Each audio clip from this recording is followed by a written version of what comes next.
जब रजिया के 2-3 बच्चे होकर मर गए और उम्र ढल चली, तो रामू का प्रेम उसके लिए कुछ कम होने लगा और दूसरे ब्याह की धुन सवार हुई। आए दिन रजिया से बकझक होने लगी। रामू एक न एक बहाना कर कर रजिया पर बिगड़ता और उसे मारता, और अंत में एक दिन वह नई स्त्री ले ही आया।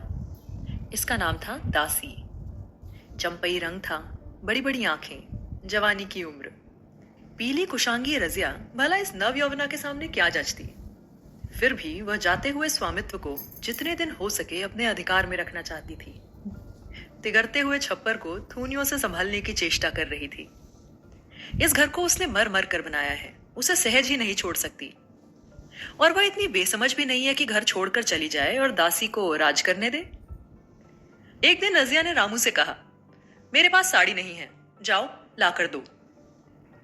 रामू उससे एक दिन पहले दासी के लिए एक अच्छी सी चुंदरी लाया था। रजिया की मांग सुनकर बोला कि मेरे पास अभी रुपया नहीं है। रजिया को साड़ी की उतनी चाह न थी जितनी रामू और दासिया के आनंद में विघ्न डालने की। बोली, रुपए नहीं थे तो कल अपनी चहेती के लिए चुंदरी क्यों लाए? चुंदरी के बदले उसी दाम में 2 साड़ियां ले आते, एक मेरे काम आती। रामू ने स्वेच्छा भाव से कहा, मेरी इच्छा, जो चाहूंगा करूंगा, तू बोलने वाली कौन है? अभी उसके खाने खेलने के दिन हैं और तू चाहती है कि अभी से उसे नोन तेल की चिंता में डाल दूं? मुझसे ये ना होगा। तुझे ओढ़ने पहनने की साध है तो काम कर, भगवान ने हाथ पैर नहीं दिए हैं। पहले तो घड़ी रात उठकर काम धंधे में लग जाती थी, अब उसकी डाह में पहर दिन तक पड़ी रहती है। तो रुपए क्या आकाश से गिरेंगे? मैं तेरे लिए अपनी जान थोड़े ही दे दूंगा।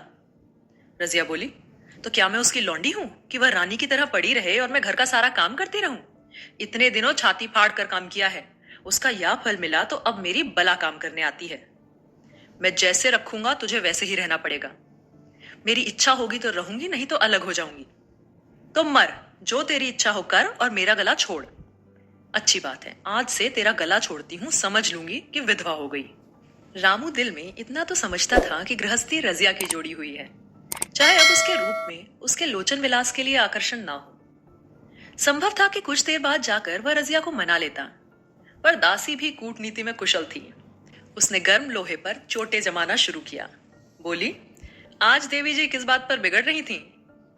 रामू ने उदास मन से कहा कि तेरी चुंदरी के पीछे रजिया महाभारत मचाए हुए है। अब कहती है अलग रहूंगी। मैंने कह दिया, जो तेरी इच्छा हो कर। दसिया ने आंखें मटकाकर कहा, अरे नखरे हैं ये सब, आकर हाथ पांव कोई जोड़े, मनावन करे और कुछ नहीं। तुम चुपचाप बैठे रहो, 2-4 दिन में अपने आप ही गर्मी उतर जाएगी। तुम कुछ बोलना नहीं, उसका मिजाज और आसमान पर चढ़ेगा। रामू ने गंभीर भाव से कहा, दासी तुम जानती हो वो कितनी घमंडिन है, जो मुंह से बात कहती है उसे करके ही छोड़ती है। रजिया को भी रामू से ऐसी कृतज्ञता की आशा न थी। वह जब पहले किसी सुंदर नहीं, इसलिए रामू को अब उससे प्रेम भी न रहा। पुरुष चरित्र में यह कोई असाधारण बात तो थी नहीं, लेकिन रामू उससे अलग रहेगा, इसका उसे विश्वास था। यह घर उसी ने पैसा पैसा जोड़कर बनवाया, गृहस्थी भी उसी की जोड़ी हुई। अनाज का लेन देन रजिया ने ही शुरू किया। इस घर में आकर उसने कौन कौन से कष्ट न झेले, और इसीलिए तो कि पौरुख थक जाने पर एक टुकड़ा चैन से खाएगी और पड़ी रहेगी। और आज वह इतनी निर्दयता से दूध की मक्खी की तरह निकालकर फेंक दी गई। रामू ने इतना भी ना कहा कि तू अकेले ना रह पाएगी, मैं या खुद मर जाऊंगा या तुझे मार डालूंगा, पर अलग ना होने दूंगा। तुझसे मेरा ब्याह हुआ है, हंसी ठट्टा नहीं है। तो जब रामू को हुई उसकी परवाह नहीं, तो वह रामू की परवाह क्यों करे? क्या सभी स्त्रियों के पुरुष बैठे होते हैं? सभी के माँ बाप पोते पोती होते हैं? आज उसके लड़के जीते होते तो मजाल था कि कोई नई स्त्री आती और उसकी यह दुर्गति करती। इस निर्दयी को मेरे ऊपर इतनी भी दया ना आई। नारी हृदय की सारी परवशता इस अत्याचार से विद्रोह करने लगी। वही आग जो मोटी लकड़ी को स्पर्श भी नहीं करती, फूस को जलाकर भस्म कर देती है। दूसरे दिन रजिया एक दूसरे गांव चली गई। उसने अपने साथ कुछ न लिया। जो साड़ी उसकी देह पर थी वही उसकी सारी संपत्ति थी। विधाता ने उसके बालकों को पहले ही छीन लिया था, आज उसका घर भी छीन लिया। रामू उस समय दासी के साथ बैठा हुआ आमोद विनोद कर रहा था। रजिया को जाते देखकर शायद वह समझ न सका कि वह जा रही है। रजिया ने यही समझा। इस तरह चोरों की भांति वह जाना भी नहीं चाहती थी। वह दासी को, उसके पति को और सारे गांव को दिखा देना चाहती थी कि वह इस घर से धेले की भी चीज नहीं ले जा रही। गांव वालों की दृष्टि में रामू का अपमान करना ही उसका एक लक्ष्य था। उसके चुपचाप चले जाने से तो कुछ भी ना होगा। रामू उल्टा सबसे कहेगा कि रजिया घर की सारी संपदा उठा ले गई।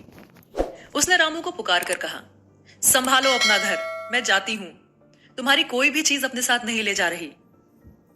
रामू एक क्षण के लिए कर्तव्य भ्रष्ट हो गया। क्या कहे, कुछ समझ ना आया। उसे आशा न थी कि वह यूं चली जाएगी। उसने सोचा था कि जब वह घर ढोकर ले जाने लगेगी तब वह गांव वालों को दिखाकर उनकी सहानुभूति प्राप्त करेगा। पर अब क्या हो? दसिया बोली, जाकर गांव में ढिंडोरा पीटाओ, यहां किसी को डर नहीं है। तुम अपने घर से ले ही के आई थी जो लेकर जाओगी। रजिया ने उसके मुंह न लगते हुए रामू से ही कहा, सुनते हो अपनी चहेती की बातें, फिर भी मुंह नहीं खुलता। मैं तो जाती हूं, लेकिन दस्सो रानी, तुम भी बहुत दिन राज न करोगी। ईश्वर के दरबार में अन्याय नहीं फलता, बड़े बड़े घमंडियों का घमंड चूर हो जाता है। दसिया ठट्ठा मारकर हंसी, पर रामू ने सर झुका लिया। रजिया चली गई। रजिया जिस नए गांव में आई थी वह रामू के गांव से मिला हुआ था, अतएव यहाँ के लोग उससे परिचित हैं। वह कैसी कुशल गृहिणी है, कैसी मेहनती, कैसी बात की सच्ची, यहाँ किसी से भी ना छिपा था। रजिया को मजूरी मिलने में कोई बाधा ना हुई। जो एक लेकर दो का काम करे, उसे काम की क्या कमी। 3 साल एक रजिया ने कैसे काटे, कैसे एक नई गृहस्थी बनाई, कैसे खेती शुरू की, इसका बयान करने बैठे तो पोथी हो जाए। संचय के जितने मंत्र हैं, जितने साधन, वो रजिया को खूब मालूम थे। पर अब उसे लाग हो गई थी, और लाग में आदमी की शक्ति का वारापार नहीं रहता। गांव वाले उसका परिश्रम देखकर दांतों तले उंगली दबाते। वो रामू को दिखा देना चाहती थी कि मैं तुमसे अलग होकर भी आराम से रह सकती हूं। अब वो पराधीन नारी नहीं है, अपनी कमाई की खाती है। रजिया के पास बैलों की एक अच्छी जोड़ी है। रजिया उन्हें केवल खली भूसी देकर नहीं रहती, रोज 2 रोटियां भी खिलाती है, फिर उन्हें घंटों सहलाती। कभी कभी उनके कंधे पर सर रखकर रो देती और कहती, अब बेटे हो तो, पति हो तो, सब तुम ही हो। मेरी जान अब तुम्हारे ही साथ है। दोनों बैल शायद रजिया की भाषा और भाव दोनों समझते। वे मनुष्य नहीं, बैल हैं। दोनों सर नीचा करके रजिया का हाथ चाटकर उसे आश्वासन देते।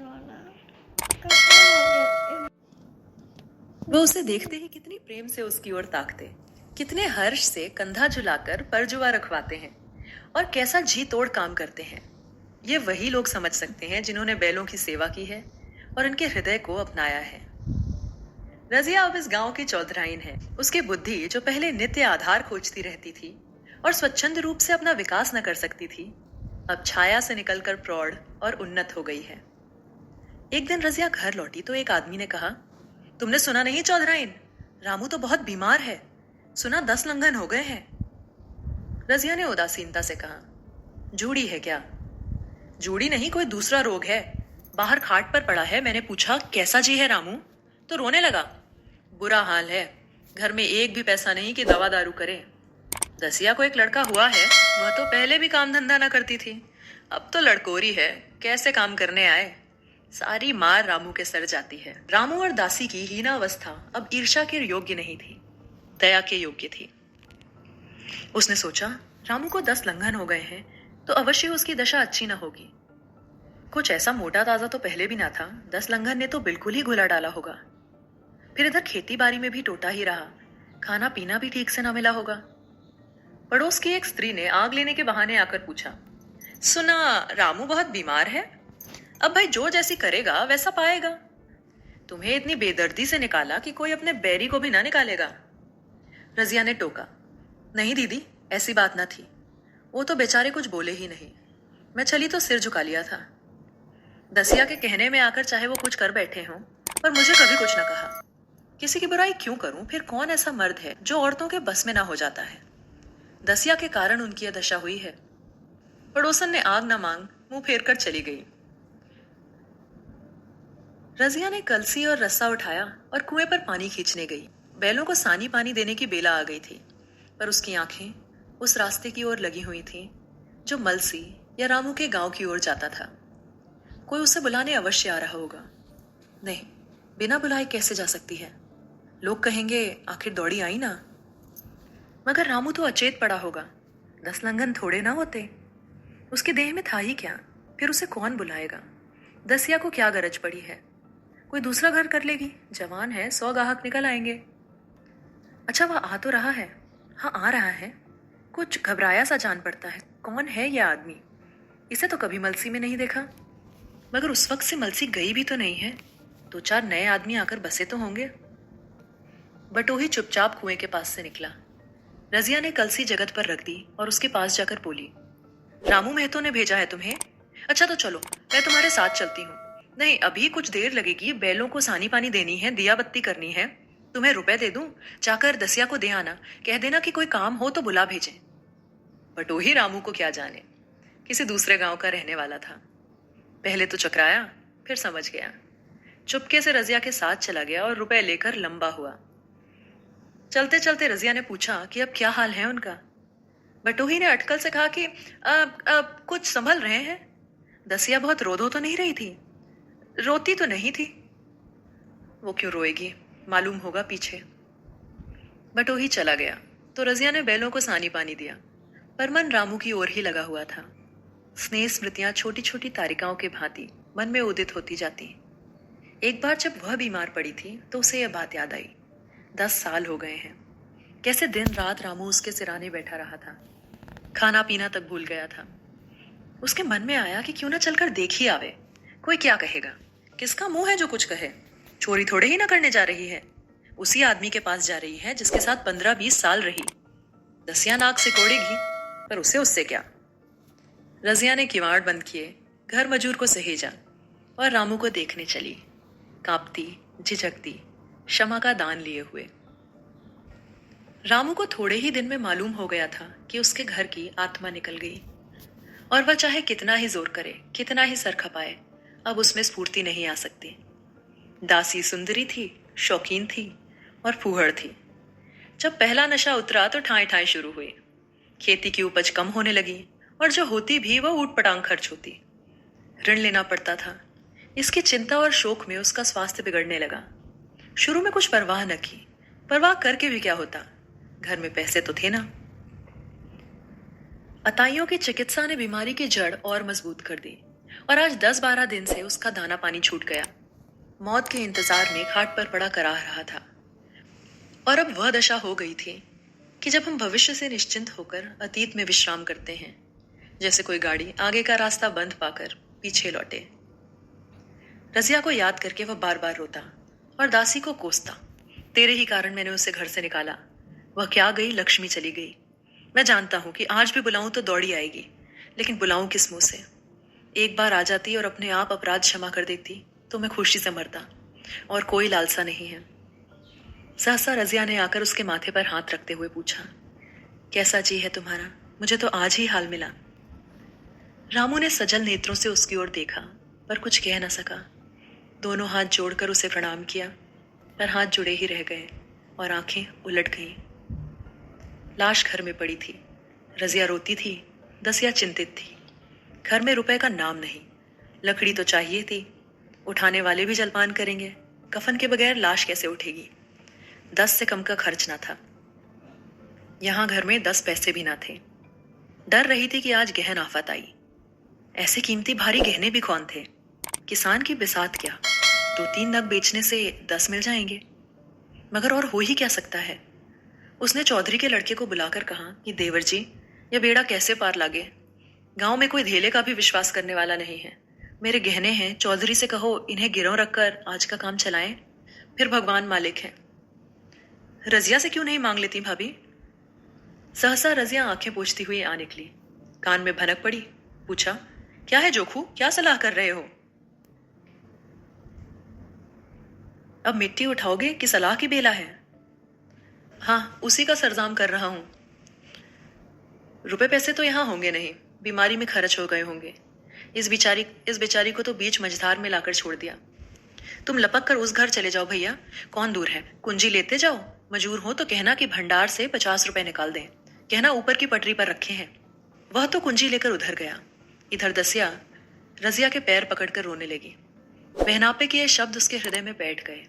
उसने देखा कि रजिया में कितनी दया, कितनी क्षमा है। रजिया ने उसे छाती से लगाकर कहा, रोती क्यों है बहन? वह चला गया, मैं तो हूं, किस बात की चिंता? इसी घर में हम और तुम दोनों उसके नाम पर बैठेंगी। मैं वहां भी देखूंगी और यहां भी देखूंगी। धाप भर की बात ही क्या। कोई तुमसे गहने पाते मांगे तो मत देना। रसिया का जी होता कि सर पटक पटक कर मर जाए। इसे उसने कितना जलाया, कितना रुलाया और घर से निकाल कर छोड़ा। रजिया ने पूछा, जिस जिस के रुपए हों सूरत करके मुझे बता देना। मैं झगड़ा नहीं रखना चाहती। बच्चा दुबला क्यों हो रहा है? रसिया बोली, मेरे दूध होता नहीं। गाय जो तुम छोड़ गई थी वह मर गई, दूध नहीं पाता है। राम राम, बेचारा मुरझा गया है। देख, मैं कल ही गाय लाऊंगी, सभी गृहस्थी उठा लाऊंगी। अब वहां क्या रखा है? लाश उठी। रजिया उसके साथ गई। दाह कर्म किया, भोज हुआ। कोई 200 रुपए खर्च हो गए, किसी से मांगने न पड़े। दसिया के जौहर भी इस त्याग की आंच में निकल आए। विलासिनी सेवा की मूर्ति बन गई। आज रामू को मरे 7 साल हुए हैं। रजिया घर संभाले हुए है। दसिया को वो सौत नहीं बेटी समझती है। पहले उसे पहनाकर तब आप पहनती है और उसे खिलाकर आप खाती है। जोखू पढ़ने जाता है। उसकी सगाई की बातचीत पक्की हो गई है। इस जाति में बचपन में ही ब्याह हो जाता है। दसिया ने कहा, बहन गहने बनवा कर क्या करोगी? मेरे गहने तो धरे ही हैं। तो रजिया बोली, नहीं रे, उसके लिए नए गहने बनवाऊंगी। अभी तो मेरा हाथ चलता है, जब थक जाऊं तो अब जो जी चाहे करना। तेरे अभी पहनने ओढ़ने के दिन है, तू अपने गहने अपने पास रख। तभी पीछे से नाइन बोली, आज जोखू के बाप होते तो कुछ और ही बात होती। रजिया बोली, वो नहीं है तो मैं तो हूं। वो जितना करते उससे दुगना करूंगी।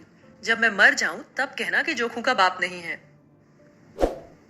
ब्याह के दिन दसिया को रोते देखकर रजिया ने कहा, बहू तुम क्यों रोती हो? मैं तो अभी जीती हूं। घर तुम्हारा है, जैसे चाहो रहो। मुझे एक रोटी दे देना बस, और मुझे क्या करना है? दसिया ने उसकी गोद में सर रख दिया और खूब रोई। जी तुम मेरी माँ हो। तुम ना होती तो मैं किसके द्वार खड़ी होती? घर में तो चूहे लौटते थे। उनके राज में मुझे दुखी उठाने पड़े। सुहाग का सुख तो मुझे तुम्हारे राज में मिला। मैं दुख से नहीं रोती, रोती हूँ भगवान की दया पर कि कहाँ मैं और कहाँ ये खुशहाली। रजिया मुस्कुराकर रो दी।